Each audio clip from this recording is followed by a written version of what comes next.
Okay so नमस्कार सभी को।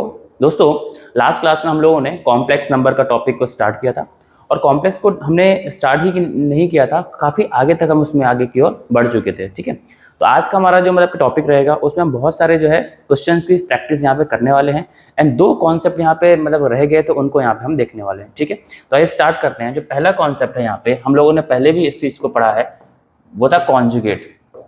कॉन्जुगेट या फिर हम लोगों ने इसको यानी कि संयुग्मी बोला था। ठीक है, अब देखो यहाँ पे जो है संयुग्मी क्या होता है, z is equals to A plus I B. अगर ऐसा लिखा हुआ है, अगर आपने z बार लगा दिया तो ये हो जाएगा a माइनस आई बी। ये हम लोगों ने कॉम्प्लेक्स की बातें करी थी और इसको हम लोगों ने यहाँ पे जो है संयुग्मी का नाम यहाँ पे जो है यानी कि दिया हुआ था। ओके, ये बात आपको आगे होगी क्या समझ में।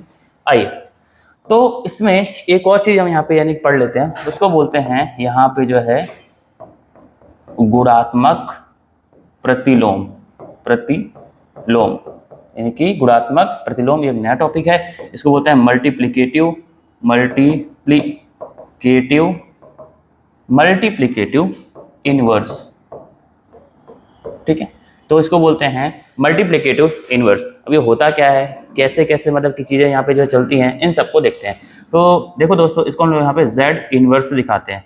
z इनवर्स का फॉर्मूला होता है, वो होता है बार ऑफ z अपॉन z का स्क्वायर। ये फॉर्मूला होता है, ये फॉर्मूला आपको इस तरह से याद रखना चाहिए। ठीक है, बात समझ में आई कि नहीं आई। ठीक है, अब ये अगर समझ में आ चुका है तो ये फॉर्मूला होता है और इसी पे बेस्ड आपके एग्जाम में कई सारे क्वेश्चन पूछे हुए हैं। ठीक है, तो अब जैसे इस वाले कुछ ये तो हम देख लेंगे, बट इससे पहले इसका एक क्वेश्चन कर लेते हैं।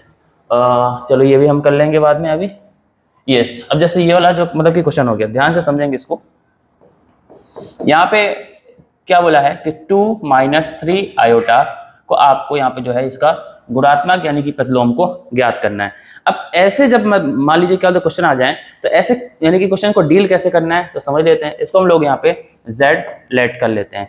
अभी समझाया था, आपसे वो कुछ नहीं पूछ रहा है, आपसे z इनवर्स की वैल्यू पूछ रहा है।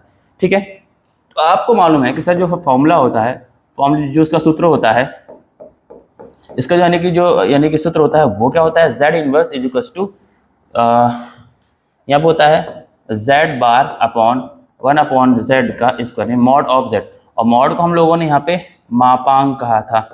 क्या कहा था बेटा, इसको मापांक कहा था। बात समझ में आया कि नहीं है। ओके, तो इस चीज़ को हम यहाँ पे देख लेते हैं। तो यहाँ पे जो चीज़ें होने वाली है वो कैसे हो जाने वाली है, देखिए। तो हम अगर इस वाले को देखें तो हम अगर z इनवर्स निकालें तो z इनवर्स की वैल्यू क्या आने वाली है, 2 + 3 आयोटा। अभी देखा था हम लोगों ने, है ना। जो भी रहेगा उसको साइन को बीच वाले को चेंज कर देंगे। तो ठीक से बना लेते हैं थोड़ा सा, है ना।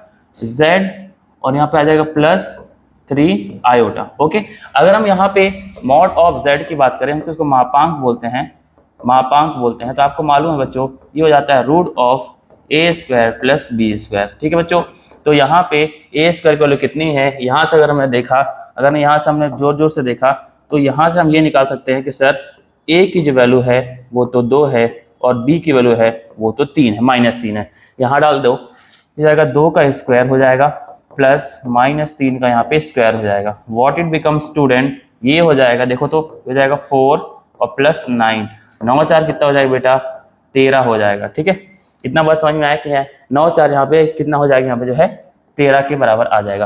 और लेकिन हमें तो इसका स्क्वायर चाहिए, तो हम क्या बोल सकते हैं इसको, हमें इसका, क्योंकि ये तो मॉड z का वैल्यू है, कितना है √13। लेकिन अगर आप इसको स्क्वायर किए, मॉड ऑफ z का स्क्वायर किए, तो ये कितना आ जाएगा, ओनली 13। अब अगले पेज में चलते हैं। अब अगले पेज में यहाँ पे जो है कि चलते हैं। आपके पास z इनवर्स का फॉर्मूला होता है, वो होता है z पे बार अपॉन मॉड z का स्क्वायर। तो ये इसका वैल्यू क्या आ चुका है, पीछे आ जाओ, पीछे पेज में चलते हैं। इसके वैल्यू हमारे पास z बार का वैल्यू आ चुका है कितना, 2 + 3 आयोटा। देखो बेटा 2 + 3 आयोटा, और इसकी वैल्यू हम लोगों ने यहाँ पे 13 निकाली। तो इसको हम ऐसे बोल सकते हैं 2/13 + 3/13 × आयोटा। तो ये आपका वैल्यू आ गया इसका z इनवर्स। आई होप आपको समझ में आया होगा। ठीक है, तो इसमें आप देखो तो ये क्या आपका, ये आपका रियल पार्ट है, यानी कि वास्तविक संख्या, ये वास्तविक पार्ट है ये। और ये कौन सा आपका, ये आपका क्या है, काल्पनिक पार्ट। ठीक है बेटा, तो हम इस तरह से z इनवर्स निकाल सकते हैं। अब आपको होमवर्क के लिए कुछ क्वेश्चन दे के मैं जो है जाऊंगा, और होमवर्क के लिए काफ़ी सारे क्वेश्चन आपको मैंने दिए हुए हैं, मैं आपको दिखाता हूँ। यहाँ पे आपके होमवर्क के लिए काफ़ी सारे जो है यानी कि क्वेश्चन यहाँ पे गिवन है। सो ये देख लो यहाँ पे आपके होमवर्क के लिए ये क्वेश्चन एंड ये क्वेश्चन एज वेल एज ये क्वेश्चन ये आपके पास हैं, इसको आप अच्छे से करेंगे। ओके चलिए तो आगे चल लेते हैं यहाँ पे। ओके फाइन, यहाँ तक हम लोगों ने चीज़ों को देख लिया। ओके ये हम लोगों ने यहाँ पे जो है गुणात्मक जो है प्रतिलोम को देख लिया है। ठीक है चलिए तो ये भी हमने यहाँ पे जो है समझ लिया। ओके अब देखिए ये जो क्वेश्चंस होते हैं इनको आपको बोला है, ये भी कई बार एग्जाम में पूछना है आपके, यहाँ पे ये बोला हुआ कि ये नंबर्स और ये नंबर्स को आपको a प्लस आयोटा b के फॉर्म में यहाँ पे कन्वर्ट करना है। तो देखिए एग्जाम्पल क्या है, पहला एग्जाम्पल देख लेते हैं। यहाँ देखा 5 plus root 2 iota upon 1 minus root 2 iota. ना अब इसमें हमें क्या करना है स्टूडेंट, तो ध्यान से समझेंगे। ऐसे क्वेश्चन जब भी आ जाए आपको सबसे पहले ऐसे यानी कि क्वेश्चन में जो भी नीचे का वैल्यू रहता है उसका आपको यहाँ पे जो है परिमेयीकरण होता है। ठीक है तो क्या करना होता है यहाँ पे जो है परिमेयीकरण। तो कैसे कर पाएंगे, देखो यहाँ पे हो जाएगा, आपको मालूम है कि जो क्वेश्चन होते हैं उसको इस तरह से डील किया जाता है। देखो यहाँ पे ये हो जाएगा 5 plus root 2 iota upon 1 minus under root 2 iota. इसका जब हम यहाँ पे परिमेयीकरण करने गए तो 1 प्लस 2 रूट 2 आयोटा हो जाएगा और ये हो जाएगा 1 प्लस अंडर रूट 2 आयोटा। ठीक है तो नीचे देखें यहाँ पे तो ध्यान से समझें, ये बन गया हमारे पास a plus b into a minus b. तो फॉर्मूला होता है यहाँ पे मैं लिख देता हूँ a plus b into a minus b is equal to a square minus b square, ये फॉर्मूला होता है यहाँ पे। ठीक है तो ये कितना हो जाएगा स्टूडेंट, 1 का स्क्वायर माइनस अंडर रूट 2 का आई का होल स्क्वायर हो जाएगा। ठीक है और ऊपर भी ये हो जाएगा मल्टीप्लाई, तो देखो 5 से होगा तो 5 इंटू ये पूरा 1 प्लस 2 आयोटा हो जाएगा and then plus root 2 iota on it becoming 1 plus 2 iota having the root sign as well। Okay तो ये चीज़ हमारे पास इस तरह से हो जाएंगी। अब देखिए नीचे वाली पिक्चर कितनी आसान होगी, कैसे, इधर देखो सर ये हो जाएगा 1 और ये देखो यहाँ से हो जाएगा माइनस, और आपको पता है ये बनेगा रूट 2 का स्क्वायर 2 हो जाएगा और आई का स्क्वायर हो जाएगा। इतनी बात आपको समझ में आ गई होगी। ऊपर देखते हैं तो 5 का मल्टीप्लाई यहाँ पे किया तो हो जाएगा 5 प्लस ये हो जाएगा 5 रूट 2 आयोटा और ये हो जाएगा प्लस रूट 2 आयोटा और यहाँ पे कितना आ जाएगा प्लस रूट 2 एंड रूट 2 का जब यहाँ पे यानी मल्टीप्लाई होगा तो ये 2 बन जाएगा और ये बनेगा आयोटा स्क्वायर। ठीक है इतनी बात आपको यहाँ पे समझ में आ गई होगी। ठीक है अब आगे चलते हैं, इसको तो देख लेते हैं एक बार। ये हो जाएगा देखो 5 ये हो जाएगा, आपको मालूम है यहाँ पे क्या बच्चों कि जो आयोटा का स्क्वायर होता है वो तो -1 होता है, कल हमने देखा था। ठीक है यहाँ पे कितना आने वाला 1 और माइनस माइनस प्लस हो जाएगा, +2 बच गया क्योंकि आयोटा स्क्वायर के वैल्यू -1 होता है। अब देखो ये वाला इन दोनों देखो ये सेम टाइम है क्योंकि आयोटा आयोटा है, तो ये हो जाएगा आपके पास 5 प्लस यहाँ पे हम लोग इसको ऐसे थोड़ा सा लिखते हैं, ये हो जाएगा 5 और इधर देखो ये रूट 2 या 5 कितना हो जाएगा +6 रूट 2 आयोटा। ठीक है अब देखो आपको फिर से मालूम है इसकी जो वैल्यू है वो थी -1, तो कितना हो जाएगा -2 हो जाएगा। इसको यहाँ पे सॉल्व कर लेते हैं थोड़ा सा, तो ये कितना हो जाएगा नीचे से तो आ जाएगा 3 और ये कितना हो जाएगा देखो तो 5 और में 3 तो ये हो जाएगा 3 प्लस 6 रूट 2 आयोटा। तो ये क्या आ जाएगा, इसका आंसर आ जाएगा बच्चों। ठीक है तो ये मेरे ख्याल से आपको ये समझ में आ गया होगा।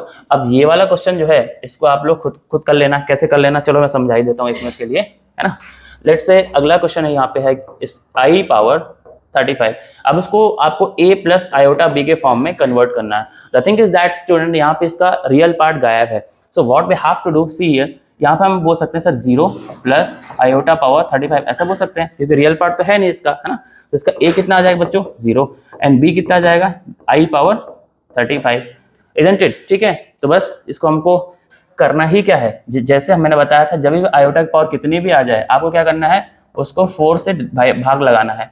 तो अगर आप 4 से इसको भाग लगा दोगे, है ना, समझाया था मैंने आपको, तो 35 को 4 से भाग लगाओगे ये जाएगा कितने बार में 8 बार में, ये कितना हो जाएगा 32 और कितना बच गया ये आपके पास, ये बच गया आपके पास 3। तो आप इसको ऐसे लिख सकते हैं स्टूडेंट, देखो आई की पावर 4 इंटू 8 और कितना बच गया 3 आई पावर क्यूब। इसको हम ऐसा लिख सकते हैं कैसे, यहाँ से हो जाएगा कितना 32 और बेस इक्वल पावर ऐड हो जाएगी, तो यहाँ पे हो जाएगा क्या 32 और 3 35। अब आपको पता है आई की पावर 4 का वैल्यू तो 1 होता है, तो 1 का पावर आप 8 लिख दो इंटू आई का पावर क्यूब लिख दो, तो इसका वैल्यू तो 1 आ गया इंटू आई का पावर क्यूब। अब आपको कल मैंने समझाया था कि जो आई का पावर क्यूब होता है उसके वैल्यू होता है -1। ठीक है सॉरी वेट अ मिनट, जो i का पावर जो क्यूब होता है उसका वैल्यू हम लोगों ने देखा था माइनस आयोटा ही होता है, ठीक है। तो ये क्या आ जाएगा हमारे पास, इधर देखेंगे ये बनेगा आपके पास माइनस आयोटा ओनली। तो अगर आप इसको z के फॉर्म में लिखें स्टूडेंट, ये बनेगा a प्लस आयोटा भी z के फॉर्म होता है, तो इसका तो रियल पार्ट 0 है और इमेजिनरी पार्ट कितना आ जाएगा minus iota. So this is your answer, ठीक है। तो ये आपको समझ में आ गया होगा इस तरह से, ठीक है। चलिए ओके, तो अभी हम लोगों ने ये सारे क्वेश्चंस कर लिए, ये भी कर लिए। चलिए ये भी समझा दिया मैंने आपको, ये भी समझ लेंगे। बट उससे पहले मैं एक चीज़ और को समझाना चाहूँगा, वो थिंग इज दैट कि यहाँ पे ना हम कुछ और चीज़ समझ लेते हैं, उसको बोलते हैं स्टूडेंट, कल हम लोगों ने मापांक को यहाँ पे समझ लिया था। अब हमने मापांक को यहाँ पे यानी कि समझ लिया था, आज हम यहाँ पे थोड़ा सा कोणांक को भी समझते हैं, क्योंकि ये भी आपके यानी कि सिलेबस में मेंशन किया गया, ठीक है। तो हम यहाँ पे समझते हैं बेटा कोणांक, कोणांक, ठीक है। कोणांक किसी भी यानी कि समित संख्या का कोणांक कैसे लिया जाता है उसको यहाँ पे हम थोड़ा सा समझने वाले हैं। तो आइए इसको एक बार देख लेते हैं, है ना। कोणांक का इतना सा सिर्फ यानी कि मतलब होता है बच्चों कि आप किस तरह से देख रहे हैं, लेकिन उससे पहले मैं आपको थोड़ा सा कोऑर्डिनेट सिस्टम समझाना चाहता हूँ। कोऑर्डिनेट सिस्टम क्या होता है, ऑलरेडी आपने एमएससी किया हुआ है तो एटलीस्ट आप लोग इतना तो आता होगा। तो कोणांक यानी कि सिस्टम बोलते हैं चतुर्थांश पद्धति, है ना, चतुर्थांश पद्धति। देखो आपको मालूम है ये जो एंगल है ये कितना होता है 0, वेट अ मिनट, यस आपको मालूम है स्टूडेंट, आपको ये भी मालूम है कि यहाँ पे जो एंगल बनता है 0, यहाँ पे बनता है कितना π/2, यहाँ पे कितना बनता है पाई, और यहाँ पे बनता है 3π/2, एंड द लास्ट यहाँ पे कितना बनता है स्टूडेंट पाई। ये आपका पूरा का पूरा यानी कि कोऑर्डिनेट सिस्टम होता है, ठीक है। हैविंग सेड दैट, अगर ये चीज आपको मालूम है तो आपको ये पता है यहाँ का जो भी आंसर लिखा जाता है वो हमेशा थीटा लिखा जाता है। यहाँ का आंसर होता है वो होता है, आपको मालूम है ये हो जाता है पाई माइनस थीटा हो जाता है। यहाँ का जो आंसर होता है वो कैसा होता है, ये होता है पाई प्लस थीटा लिखा जाता है, और यहाँ का होता है वो होता है 2π माइनस थीटा। तो इस तरह से चार इस तरह से आंसर लिखे जाते हैं, ठीक है। अच्छा इसी को मैं थोड़ा सा आपके लिए यानी कि रेप्लिका फॉर्म में जो है कन्वर्ट करना चाहूँगा, तो थोड़ा इसको देखो। अगर हमने इस चीज़ को इस तरह से जो है यानी कि कन्वर्ट किया, देखो बच्चों, तो आपको पता है ये होता है आपका y, ये हो जाएगा y डैश, ये होता है x, और ये क्या होता है आपके पास यहाँ पे x डैश। इतना आपको मेरे ख्याल से समझ में आया होगा, ठीक है। y dash and x dash, okay fine. तो ध्यान से समझिए, आपको मालूम है यहाँ पे x की सारी पॉजिटिव वैल्यू लिखी जाती है, यहाँ पे y की सारी पॉजिटिव वैल्यू होती है, यहाँ पे y की सारी नेगेटिव, यहाँ पे x की सारी नेगेटिव वैल्यू होती है, ठीक है। इतना हम लोगों ने यहाँ पे समझा हुआ, ठीक है। तो तुम ये क्यों बता रहे हो, बस अगले पेज में आपको समझ में आ जाएगा। सपोज कीजिए आपको बोल दिया, एक एग्जांपल दे दिया कि z = 2 + 3 आयोटा बोल दिया, बोला इसका आपको कोणांक निकालना है, इसका आपको कोणांक निकालना है, कोणांक आपको यहाँ पे निकालना है, ठीक है। तो कोणांक यहाँ पे जो है निकालने का जो एक चीज और बोल दिया, इसका मापांक भी निकालिए, मापांक और कोणांक दोनों बोल दिया। तो बच्चों मापांक तो आपको मालूम है क्या होता है, mod √a² + b², a² + b², it becoming what 2 का स्क्वायर और प्लस 3 का स्क्वायर। तो ये कितना हो जाएगा बच्चों, ये हो जाएगा आपके पास 4 और प्लस हो जाएगा 9, तो ये हो जाएगा कितना आपके पास 13। ये तो इसका मापांक हो गया, इसमें तो कोई गली नहीं है क्योंकि मैंने समझा दिया आपको। अब कोणांक की बात करते हैं, तो यहाँ पे हम लोग यहाँ पे जो है लिखते हैं थीटा, या फिर हम उसको ऐसे लिखते हैं अल्फा। अल्फा जो कुछ होता है बेटा tan इनवर्स b/a, ये मॉड, ये आपका होता है कोणांक का फॉर्मूला, ये आपको पता होना चाहिए, ठीक है। तो अभी एक बार इसको देख लेते हैं।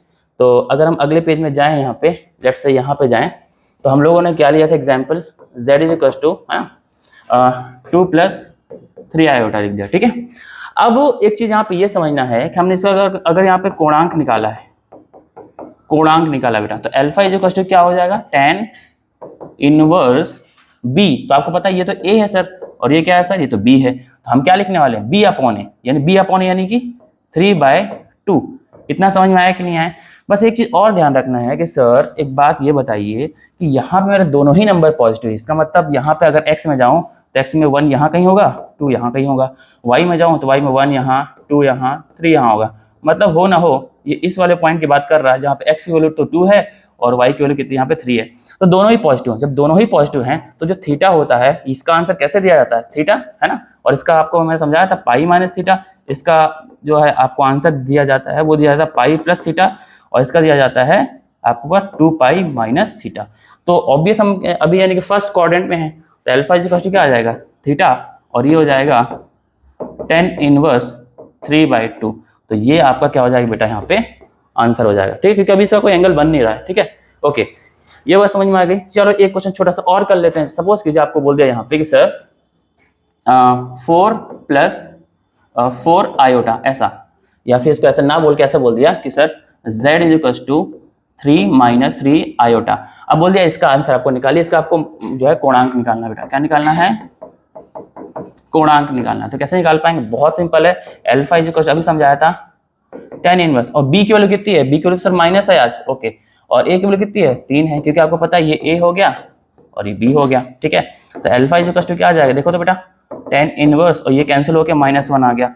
तो tan थीटा में एक फॉर्मूला होता है कि sir tan inverse minus theta, ये हो जाता है -tan इनवर्स ऑफ थीटा, मतलब ये जो माइनस है बाहर आ जाता है। ठीक है, चलिए ऐसा आ गया। तो हम अल्फा की वैल्यू निकाले तो कितना आ गया? -tan inverse 1। और आपको सबको मालूम है कि tan इनवर्स 1 किसकी वैल्यू होती है? π/4 की वैल्यू होती है। किसकी वैल्यू होती है यहाँ पे? जो है π/4 की। ये हो जाएगा अल्फा = ये बनेगा tan इनवर्स, और ये हो जाएगा tan π/4। तो tan से tan उड़ गया, तो अल्फा = कितना आ जाएगा? माइनस लगा लो, -π/4। बट सर एक बात बताओ, ये आपने जो चीज लिखी कहाँ पे पॉसिबल है? कहाँ पे पॉसिबल? अभी बताया था x मेरा कैसा पॉजिटिव था। x मेरा पॉजिटिव मतलब या तो यहाँ x हो सकता है, ये तो मेरा पॉजिटिव है x है ना, या मेरा x इस तरह से हो सकता है। लेकिन अगर मैं देखूं y मेरा नेगेटिव है, अगर y मेरा नेगेटिव है, अगर मेरा y नेगेटिव, तो y तो यहाँ पे मतलब कि नेगेटिव हो सकता है। तो मैं इस एंगल की बात कर रहा हूँ, इस यानी क्वाड्रेंट की बात कर रहा हूँ। और यहाँ का जो आंसर लिखा जाता है वो लिखा जाता है 2π - थीटा। 2π - थीटा यानी कि जो इसका आंसर आ जाएगा वो क्या आने वाला है स्टूडेंट? वो आने वाला है थीटा, या फिर यहाँ से मैं थीटा लिखने वाला हूँ 2π - π/4, क्योंकि ये तुम फोर्थ क्वाड्रेंट की बात कर रहे हो। तो ये चेंज हो जाएगा, इस कैल्शियम लोगों तो 8 हो गया, 8 में से ये कितना आ जाएगा? 7π/4। ये आपका आ जाएगा कोणांक की वैल्यू। बोलो समझ में आया कि नहीं आया? ठीक है, चलिए, तो ये हमने यहाँ पे इस चीज को देख लिया। ठीक है, चलिए एक और चीज यहाँ पे समझा देता हूँ आप लोग को। उस टॉपिक का नाम है पोलर फॉर्म, या फिर जो है ध्रुवीय निरूपण। ये क्या चीज होता है? इसको ध्यान से समझना है ना, इसको हवा ना लेते हैं। ध्रुवीय निरूपण, इसको कैसे दिखाते हैं? सपोज करो z = a + आयोटा b है, तो सर इसको हम जब इसको पोलर फॉर्म में दिखाते हैं बेटा, पोलर फॉर्म में हम इसको दिखाते हैं, तो याद रखना a होता है यहाँ पे जो है r cos थीटा, और जो b होता है वो होता है आयोटा r sin थीटा। ये हमारे पास दो अलग अलग वेरिएबल आ जाते हैं, इसको बोलते हैं ध्रुवीय निरूपण। ये आपको याद रखना पड़ेगा। इसका मतलब सर जब हम इसको ध्रुवीय फॉर्म में लिखेंगे तो z = r तो कॉमन रहेगा, यहाँ पर आ जाएगा cos theta + iota sin theta. तो ये क्या है? ध्रुवीय निरूपण है, किसी भी चीज का ध्रुवीय निरूपण है। बताइए इतनी बार समझ में आए कि नहीं आए? ठीक है, इस पे बेस हम क्वेश्चन कल कर लेंगे, है ना। थोड़ा सा और समझ लेते हैं हमारे पास। तो ये आप अंडर नोट डाउन निकल लीजिए, ये आपके लिए है। सर ये कैसे सॉल्व हो पाएगा? इसके लिए हमने आपके लिए फॉर्मूला कुछ दिए हैं, ये फॉर्मूले की लिस्ट, ओके थोड़ा समय दीजिए। ये रही, ये फॉर्मूला की लिस्ट है बेटा, ये आपको याद करना होगा। ये फॉर्मूला की लिस्ट है, ये आप याद कर लेंगे तो पिछला जो क्वेश्चन है वो आपका सॉल्व हो जाएगा, वो आपका होमवर्क रहेगा। ठीक है, उसको यहाँ पे हमने एक बार देख लेंगे। ये सारे फॉर्मूले हैं, है ना, यानी कि z और ये आइडेंटिटी पूरी तरह से ये देख लेंगे तो वो सारे क्वेश्चन यहाँ पे आपके सॉल्व हो जाएंगे। ठीक है, ये सेम कहानी है जो हमें समझाया है, उसी तरह सॉल्व करना है, बन जाएंगे। जैसे फॉर एन एग्जांपल इस क्वेश्चन में आपको सामने डिराइव करने की कोशिश करूं तो बस सर, तो यहाँ से स्टार्ट करें तो हो जाएगा 5i × 1/8 आयोटा। ठीक है, तो देखिए ये आयोटा इसके साथ जब जाएगा मल्टीप्लाई करने बच्चों तो 5 बाहर आ गया, and this becoming what 5 × iota × iota having the 8। तो आपको पता है आयोटा × आयोटा कितना होता है स्टूडेंट? -1। तो ये कितना हो जाएगा? देखिए माइनस, और यहाँ पे आपको पता है 5 × 1 आ जाएगा, क्योंकि आपको पता है आयोटा × आयोटा कितना होता है बच्चों? -1 होता है, एंड इट बिकमिंग 8। तो ये कितना हो जाएगा? देखो तो माइनस और माइनस प्लस है, तो 5/8 ये आपका क्या हो जाएगा? आंसर हो जाएगा। तो ये वाला सेम है, इस वाले क्वेश्चन को आप खुद से ट्राई करना, नहीं आएगा हमसे पूछ लीजिएगा। ठीक है, चलिए आगे चलते हैं थोड़ा सा। और यस, ये जो क्वेश्चन है काफी इंपॉर्टेंट है, और ये 2023 में जो आपका एग्जाम हुआ था उसका ये क्वेश्चन कट टू कट पूछा हुआ है। Only 5 minute students, I will take. Okay, तो ये 2023 के अंदर जो एग्जाम हुआ था आपका यानी कि व्याख्याता का, वहाँ का ये मतलब कि क्वेश्चन है। ये क्वेश्चन बहुत ही आसान है। इस यानी कि क्वेश्चन में आपको कुछ भी करने के एक्स्ट्रा नीड नहीं है, सिर्फ आपको यहाँ पे एक फॉर्मूला याद रखना है। फॉर्मूला क्या याद रखना है, जब भी आपको यहाँ पे स्क्वायर रूट पूछे यानी कि वर्गमूल पूछे, सिर्फ एक फॉर्मूला ही आपको काम आएगा, विच इज दैट कि आप यहाँ पे z का रूट पूछे, क्योंकि यानी वर्गमूल तो यही होता है ना। इसका फॉर्मूला होता है plus minus root under mod of z plus a upon 2 plus b upon mod b root under mod z minus a। So ये आपके पास फॉर्मूला है, तो इसको हम इस तरह कर लें, क्योंकि आपको मालूम है जो मॉड z है, मतलब मॉड z में इसका हमें मापांक निकालना पड़ेगा। तो मापांक निकाल कितना आसान होगा आपको पता है स्टूडेंट, ये हो जाएगा 25 और प्लस कितना हो जाएगा यहाँ पे 2 का स्क्वायर, ये बनेगा 25 plus 4 which is nothing but 29। So this is your what mod z, got it? So put here the mod z value which is 29। अब a क्या निकालोगे सर, ये तो हमारे पास a पहले से ही है और ये तो हमारे पास b पहले से है, लेकिन i को छोड़ के, है ना। अगर मैं यहाँ पे लिखूँ a की वैल्यू क्या है बच्चों 5 और b की वैल्यू क्या है यहाँ पे जो है 2, तो बस डाल देना सॉल्व हो जाएगा, ठीक है। तो इसका फॉर्मूला भी यहाँ पे है, यस वेट अ मिनट, हमारे पास फॉर्मूला है। अच्छा एक मिनट रुकिए, मैं आपको फॉर्मूला दिखा देता हूँ सो दैट आपको एक बार यहाँ पे जो तसल्ली हो जाए।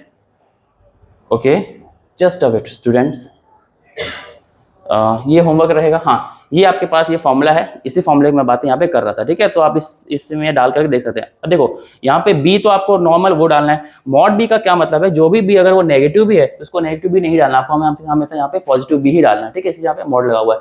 तो इस वाले फॉर्मूले का यूज यानी कि करके हम यहाँ पे वर्गमूल वाला क्वेश्चन सॉल्व कर सकते हैं। देखिए कितना आसान क्वेश्चन आपसे लास्ट ईयर पूछा गया, मतलब एकदम फॉर्मूला बेस्ड था, कुछ तो भी नहीं था, ठीक है। तो एक बार पीछे आ जाते हैं इसमें, और यस ओके अब ये क्वेश्चन है जो आपके फिर से 2023 के अंदर पूछा गया, काफी कमाल का मतलब क्वेश्चन है ये, और काफी बढ़िया यहाँ पे जो है क्वेश्चन है।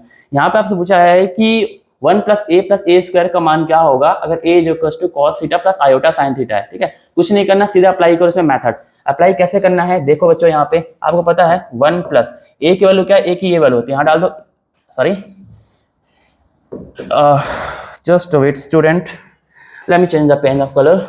सी 1 plus this is not like that, 1 plus a की वैल्यू क्या है, इधर देखो cos theta plus iota sine theta, okay. Then a square है, इसका मतलब इसका पूरे का स्क्वायर करना पड़ेगा। दैट मीन क्या है student, cos theta plus iota sine theta का स्क्वायर, नथिंग बट देखो 1 plus cos theta plus iota sine theta plus, इसको खोल दो, a square plus b square plus 2ab का फॉर्मूला खुल जाएगा।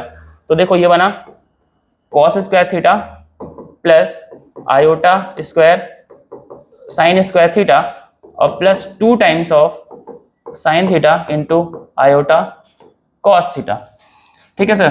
तो ये सॉल्व हो जाएगा हमारे पास, देखो 1 plus cos theta plus iota sine theta, और आपको पता है ये बनेगा कॉस स्क्वायर थीटा, देखो साइन स्क्वायर, लेकिन आयोटा का स्क्वायर क्या होता है -1, ये चेंज हो जाएगा साइन स्क्वायर थीटा, ठीक है। और यहाँ बनेगा 2 sign theta into cos theta times of iota, ठीक है। ये पूरा बन गया। अब देखो अगर आप इसको सॉल्व करने गए तो ये बनेगा cos 2 थीटा का फॉर्मूला, आपको पता है ये बनता है cos 2 थीटा होता है, एक माइनस साइन कॉमन लेने से हो जाएगा cos square theta minus sign square theta, तो ये हो जाएगा, है ना। 1 प्लस cos थीटा, ये बन गया cos 2 थीटा, और प्लस इस वाले में से और इस वाले में से देखो साइन कॉमन है, तो यहाँ से हमने आयोटा साइन, ये हो जाएगा प्लस आयोटा साइन थीटा हमने यहाँ पे कॉमन ले लिया, तो क्या बच गया 1 प्लस ये निकल चुका है, तो ये बनेगा 2 कॉस थीटा, ठीक है। ये पूरा फॉर्मूला जब इसको आप यहाँ पे यानी कि सॉल्व यानी कि करके लाएंगे तो आपका ये वाला आंसर हो जाएगा ऑप्शन नंबर ए, ठीक है। इसको आगे आप सॉल्व यहाँ पे जो कर लेना, इसका आंसर आ जाएगा option number A. Okay student, तो ये कुछ एक फॉर्मूले थे जो आपके एग्जाम में आए हुए जो क्वेश्चंस हैं, इसको हमने यहाँ पे देख लिया, ठीक है। अभी आपका होमवर्क हो जाएगा, ये आपको होमवर्क करना है, इसमें जो भी क्वेश्चन नहीं बनेगा आप हमारे से पूछ लेना। सो आज की क्लास में हम यहीं तक चीज़ों को रखते हैं। अब अगर ये वीडियो आपको यानी पसंद आ रहा है, इसको लाइक कीजिए, शेयर कीजिए, और इस जो है यानी कि चैनल को सब्सक्राइब भी कीजिए, और अपने दोस्तों के बीच में ये यानी कि वीडियोस को दिखाइए भी। ओके चलिए मैं आपको मिलता हूँ नेक्स्ट वीडियो में, बाय बाय।